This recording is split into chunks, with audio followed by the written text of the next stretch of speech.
എങ്ങനെയാണ് പിണറായി വിജയൻ സർക്കാരിനെ ആലത്തൂർ വിലയിരുത്തുന്നത്? എങ്ങനെയുണ്ട് പിണറായി സർക്കാർ? ആ ചോദ്യം നമ്മൾ ആലത്തൂരിനോട് ചോദിക്കുമ്പോൾ ആലത്തൂർ പറയുന്നു വളരെ മികച്ച എന്ന 4.8% പേർ, മികച്ചത് എന്ന 13.9% പേർ, ആകെ 18.7% പേർക്കാണ് പിണറായി സർക്കാരിനെ കുറിച്ച് നല്ല അഭിപ്രായമുള്ളത്. പക്ഷേ കെ രാധാകൃഷ്ണൻ ഒട്ടും പ്രതീക്ഷയ്ക്ക് വക നൽകാത്ത മറ്റൊരു റിസൾട്ട് അതിന് തൊട്ടു താഴെയുണ്ട്. അത് മോശം എന്ന് പറയുന്നത് 23.9%. അല്ലെ, വളരെ മോശം എന്ന് പറയുന്നത് 43.7%. ആളുകൾ, ഓൾമോസ്റ്റ് പകുതിയോളം ആളുകൾക്ക് ഈ സർക്കാരിനെ കുറിച്ച് നല്ല അഭിപ്രായമില്ല. എല്ലാ മണ്ഡലങ്ങളിലും നമ്മൾ കണ്ടുകൊണ്ട് അത് വിശദീകരിക്കുന്നില്ല. there is a strong anti incumbency wave. അപ്പൊ അതുകൊണ്ട് അത് വളരെ പ്രധാനപ്പെട്ട ഒരു കാര്യമായി വന്നതാണോ അതോ നേരത്തെ ഉണ്ടായിരുന്നോ എന്ന് കൂടി നമുക്ക് ആലത്തൂരിനോട് ഒന്ന് ചോദിച്ചു നോക്കാം, നമ്മുടെ ഒരു സമാധാനത്തിന്. അതായത് ഒന്നാം പിണറായി വിജയൻ സർക്കാരും രണ്ടാം പിണറായി വിജയൻ സർക്കാരും തമ്മിൽ താരതമ്യപ്പെടുത്തുമ്പോൾ രണ്ടാം പിണറായി വിജയൻ സർക്കാരിന്റെ പ്രകടനം ആലത്തൂർ എങ്ങനെയാണ് നോക്കിക്കാണുന്നത് എന്നതാണ് നമ്മൾ അടുത്ത ചോദ്യമായി ചോദിച്ചത്. കഴിഞ്ഞ തവണത്തേക്കാൾ മെച്ചപ്പെട്ടോ അതോ മോശമോ? മോശം എന്ന അഭിപ്രായമാണ് കൂടുതൽ, 66.3%. നല്ല മെച്ചപ്പെട്ടു എന്ന് പറയുന്നത് കേവലം 8% മാത്രമാണ്. വലിയ വ്യത്യാസമൊന്നും കാണാത്തത് 24% ആളുകളാണ്. പക്ഷേ വറീസം ഫാക്ടർ എന്ന് പറയുന്നത് 66.3% ആളുകൾക്ക് നല്ല അഭിപ്രായമില്ല എന്നുള്ളതാണ്. അപ്പോൾ മന്ത്രി വന്നാൽ കെ രാധാകൃഷ്ണൻ അത്ര ഗുണകരമായ സൂചനയാണ്. It's an indicator. അപ്പൊ അങ്ങനെയാണെങ്കിൽ രമ്യ ഹരിദാസിന് ആശ്വസിക്കാവുന്ന ചില കാര്യങ്ങളാണ് നമ്മൾ ഇതുവരെ കണ്ടത് എന്ന് പറയാം. അതായത് MP എന്നുള്ള നിലയ്ക്ക് അവർ പോപ്പുലറാണ്. 2, MP-യുടെ വികസന പ്രവർത്തനങ്ങളിൽ ഭൂരിഭാഗത്തിനും സംതൃപ്തിയുണ്ട്. ആ മണ്ഡലത്തിൽ അതിശക്തമായൊരു സർക്കാർ വിരുദ്ധ തരംഗവുമുണ്ട്. അങ്ങനെയാണെങ്കിൽ സ്വാഭാവികമായും ഒരു കാര്യം കൂടി, ഒരു ഘടകം കൂടിയില്ലേ, ഒരു സംവരണ മണ്ഡലമാണ്. അതെ, ഇപ്പോൾ മന്ത്രി കെ രാധാകൃഷ്ണൻ മന്ത്രിയാണ്. അതെ, അപ്പോൾ മന്ത്രി സ്ഥാനത്ത് നിന്ന് അദ്ദേഹത്തെ മാറ്റി എന്തിന് MP ആക്കണം എന്ന് ചിന്തിക്കുന്നവർ, മന്ത്രിയായി നിൽക്കട്ടെ എന്ന് വിചാരിക്കുന്നവർ കൂടി ഉണ്ടാകും. ഫാക്ടർ ആണത്. കാരണം വെച്ചാൽ ഇപ്പം രാധാകൃഷ്ണൻ അവിടെ വളരെ മതിപ്പുള്ളൊരു നേതാവാണ്, കാര്യത്തിൽ സംശയമില്ല. ആ മണ്ഡലത്തിൽ വളരെ പ്രിയപ്പെട്ട നേതാവാണ്. കാരണം ഈ കർഷക തൊഴിലാളികൾ അവരുടെ വോട്ട് കേന്ദ്രീകരിക്കുകയാണെങ്കിൽ അതിന് പറ്റിയ സ്ഥാനാർത്ഥി വേണം. അതിന് ഷുവർ ബെറ്റ് കെ രാധാകൃഷ്ണൻ ഇല്ലാതെ പാർട്ടിക്ക് മുന്നിൽ മറ്റൊരു ഓപ്ഷൻ ഇല്ല. അല്ല, സത്യമാണ്. പക്ഷെ അപ്പോഴും കെ രാധാകൃഷ്ണൻ ആ മണ്ഡലത്തിൽ മാത്രമല്ല, കേരളത്തിലെ തന്നെ ആളുകൾക്ക് വളരെ സ്നേഹമുള്ള, താല്പര്യമുള്ളൊരു രാഷ്ട്രീയ നേതാവാണ്. കക്ഷിഭേദമന്യേ രാധാകൃഷ്ണൻ അങ്ങനെ ഒരു ഇമേജ് കേരളത്തിൽ ഉടനീളമുണ്ട്. അപ്പൊ കേരളത്തിന്റെ ഒരു മുഖമായിട്ട് വളർന്നു വരാവുന്ന ഒരു നേതാവ് തന്നെയാണ് കെ രാധാകൃഷ്ണൻ. കേരളത്തിൽ ഉണ്ടാവേണ്ട നേതാവുമാണ് കെ രാധാകൃഷ്ണൻ. പക്ഷേ അങ്ങനെ ഒരാളെ സ്മൃതി ചോദിച്ചത് നമുക്ക് ഇപ്പം മന്ത്രിയായിരിക്കുന്ന എത്രയോ നാളിന് ശേഷം, ഇതിന് മുമ്പ് സ്പീക്കർ ആയിരുന്നിട്ടുള്ള ആളാണ് നിശ്ചയമായിട്ടും.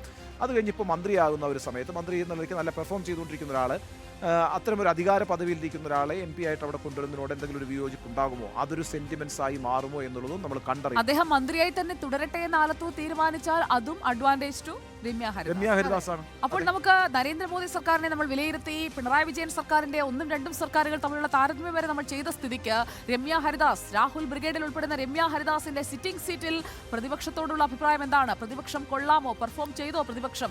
എങ്ങനെയുണ്ട് പ്രതിപക്ഷം എന്ന ചോദ്യം നമ്മൾ ആലത്തൂരിനോട് ചോദിക്കുമ്പോൾ ആലത്തൂർ നൽകുന്ന മറുപടി ഇതാ.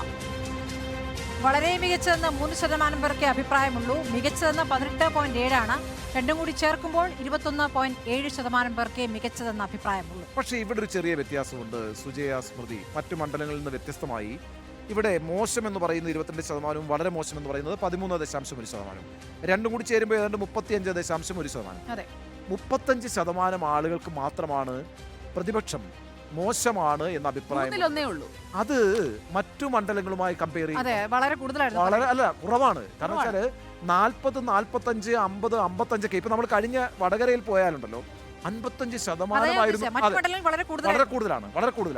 അത് ഈ പറയുന്ന ആലത്തൂരിൽ കുറവുമാണ്. നമ്മളിപ്പോൾ കാണാതെ പോയ എന്തോ ഒരു നിശബ്ദ വിപ്ലവം അടിത്തട്ടിൽ ഇങ്ങനെ അലതല്ലുന്നുണ്ട്.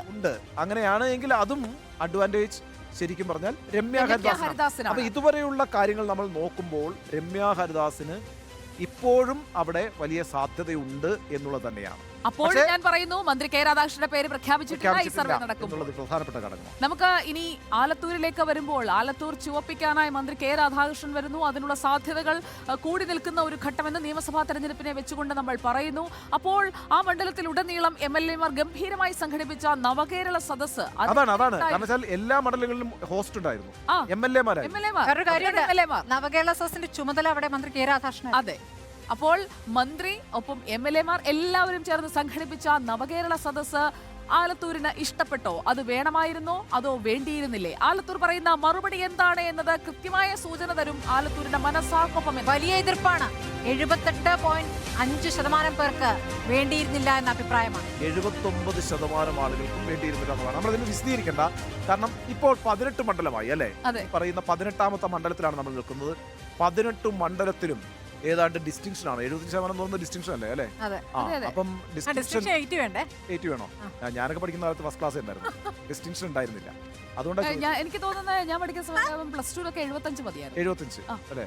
അപ്പൊ 75% ഡിസ്റ്റിങ്ഷൻ നേടിക്കൊണ്ടാണ് കേട്ടോ ഈ സർക്കാർ മുന്നോട്ട് പോയിക്കൊണ്ടിരിക്കുന്നത്. കാരണം ശരാശരിയാണ് ഞാൻ പറയുന്നത്. 18 മണ്ഡലങ്ങൾ എടുത്തു കഴിയുമ്പോൾ ആവറേജ് 75% ആളുകൾ നവകേരള സദസ് എന്റെ ഒരു ഹംബിൾ ഡൗട്ട്, ഡിസ്റ്റിങ്ഷൻ അല്ലെങ്കിൽ ഫസ്റ്റ് ക്ലാസ് കൊടുക്കുന്നത് പാസ്സാകുമ്പോഴാണ്, ഇത് തോൽവിയാണ്. തോൽവിയുടെ 75% വെച്ചാൽ ഇക്കാര്യത്തിൽ ഡിസ്റ്റിങ്ഷൻ ആണ് വളരെ വെച്ചാൽ എൻറ്റയർ കേരള. ഇനിയിപ്പോൾ 2 മണ്ഡലങ്ങൾ കൂടിയേ ഉള്ളൂ.